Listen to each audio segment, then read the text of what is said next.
welcome back to Banished.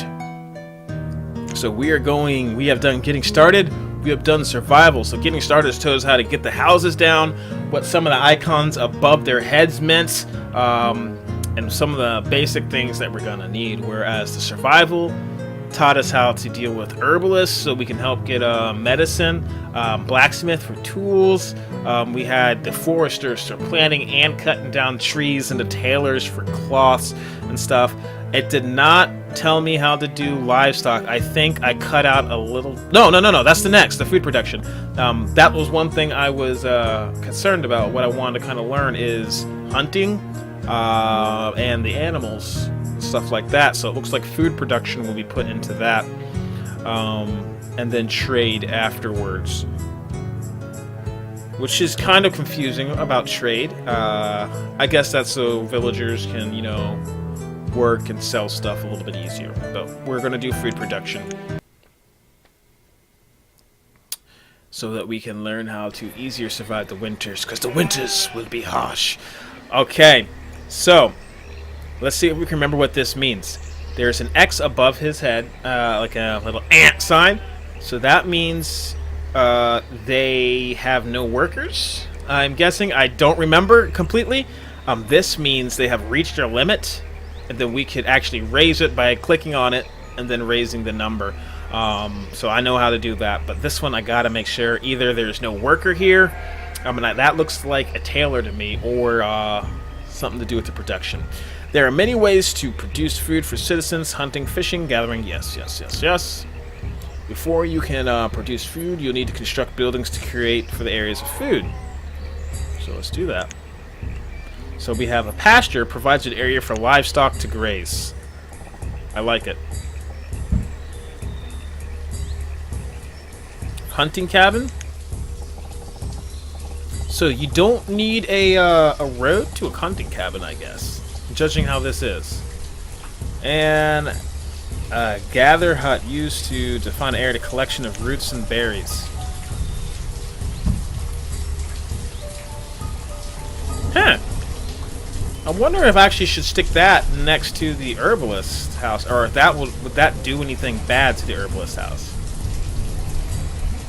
Crop fields, used to define an area for farmers to grow crops.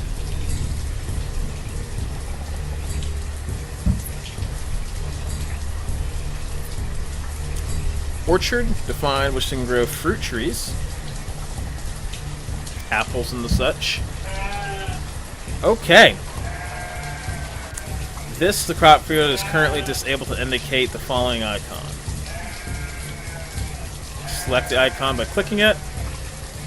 Select the crop that you want to be planted. So we got corn. Now we can assign workers to it. So we got 3 workers on it. In the spring, workers will plant seeds in the field. And in the autumn, they'll harvest crops. You can indicate them to harvest early by selecting harvest. Aha! After planting, the yield meter will show how mature the growing plants are. So they're at 0%, and how much food they will produce. You can also disable and enable work by toggling on and off. So now we gotta go here. This is the orchard. Same deal. I want to do pears. We already have 3 workers. So they do the fields and they do the orchards. But we need to get some more people. So 3 people per field of that size, it looks like. Seems to be the average. Farmers will plant trees. They'll grow over time. It'll take several years for the trees to produce some fruit. But once they produce fruit, there's things that will just be there all the time. So it might be good to have those trees planted early. You can cut down all trees in the orchard for wood, or if you want to produce a different type of fruit. You can disable, of course, and that will show the yields. Now over here for the livestock pen. So it looks like all there are is sheep. If you want to move all the animals from this pasture to another pasture, you can press the empty button. Ah, that's cool. If you want to split split them in order, the number of animals, you can press split, so you can have multiple ones. Makes sense. And you can disable the work meter. If there are too many animals in the pasture, the herdsman will slaughter them for meat. Ooh, you can control how many animals are kept in the pasture by setting up a limit. I like it. Click the hunting cabin to view some details. Hunters will search the area, of course, and they will shoot animals and they will eat them. We have 3 hunters. In addition to providing meat, hunting deer can provide leather, which can be used for the tailors. Alright, you can disable or enable. At any food producing location, you can control the maximum amount of food to produce. Once the target food storage reaches its limit, the workers will cease working. Interesting. Since the gatherer's hut isn't even complete, use the time tool. Okay. Time 10.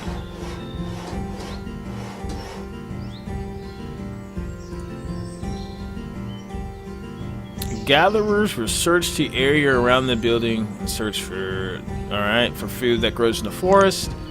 As long as there's a forest nearby, gatherers can be a good choice, a first type of food choice. Which also begs me to ask the question, so you can put a food limit, and when the limit is reached, they will stop working, of course. Is it bad to stick the food limit high? So does food go bad in this game? Or do they store it and they'll keep it? Why wouldn't I stick the food at its maximum just so they keep on gathering it?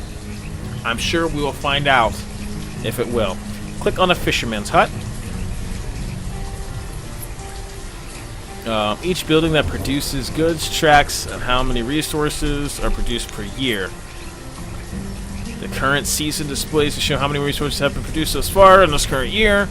So current season, we have almost 200 fish. Logs?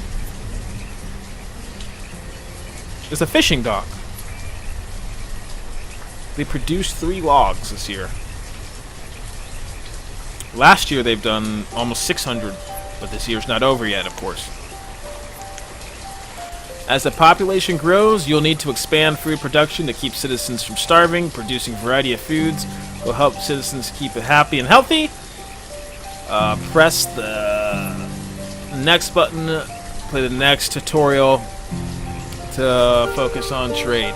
Awesome, this was a quick tutorial. We went through it quite decently. I think it's because I'm starting to learn it a little bit easier and getting it done a little bit faster. I wonder if I can actually click on these buildings now? No, it will not let me do that. But we will be going to do the next tutorial right here in a minute.